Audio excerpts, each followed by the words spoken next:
أعوذ بالله من الشيطان الرجيم. بسم الله الرحمن الرحيم. الحاقة ما الحاقة وما أدراك ما الحاقة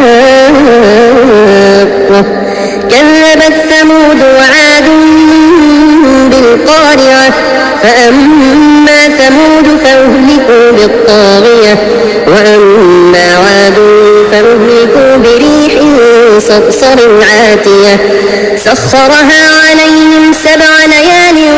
و8 أيام حسوما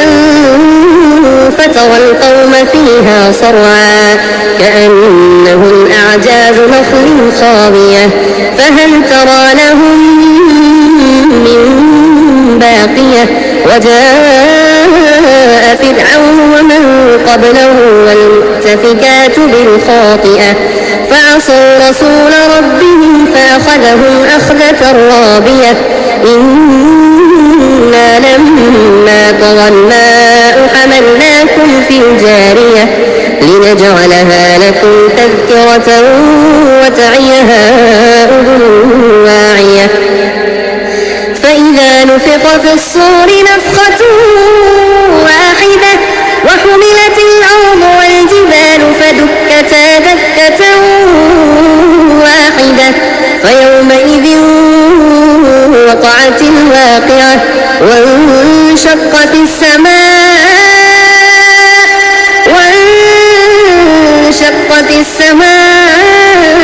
فهي يومئذ واهية والملك على أرجائها ويحمل عرش ربك فوقهم يومئذ 8 يومئذ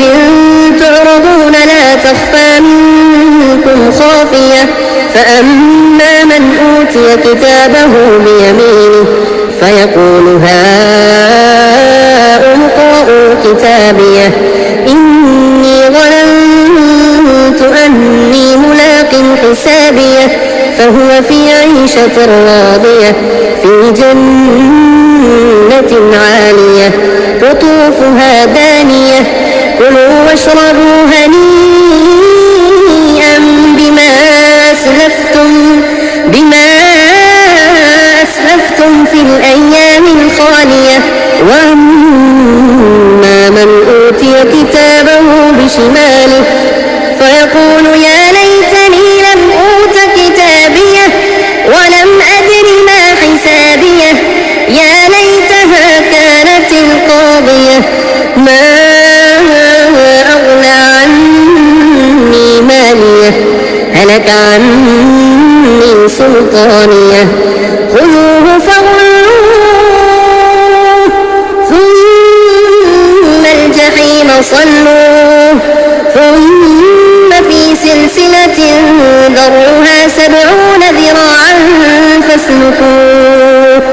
إنه كان لا يؤمن بالله العظيم ولا يحض على طعام المسكين فليس له اليوم هاهنا حميم ولا طعام إلا من غسلين لا يأكله إلا الخاطئون فلا أقسم بما تبصرون وما لا تبصرون إنه لقول رسول كريم وما هو بقول شاعر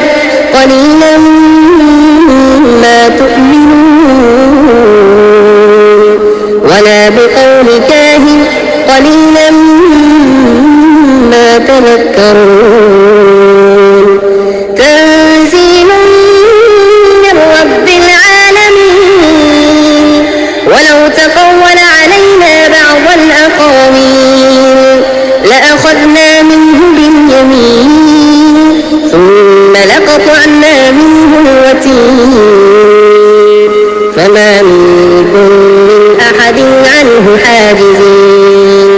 وإنه لتذكرة للمتقين وإن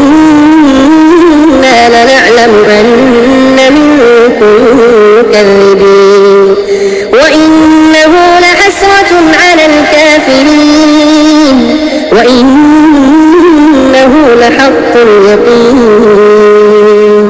فسبح باسم ربك العظيم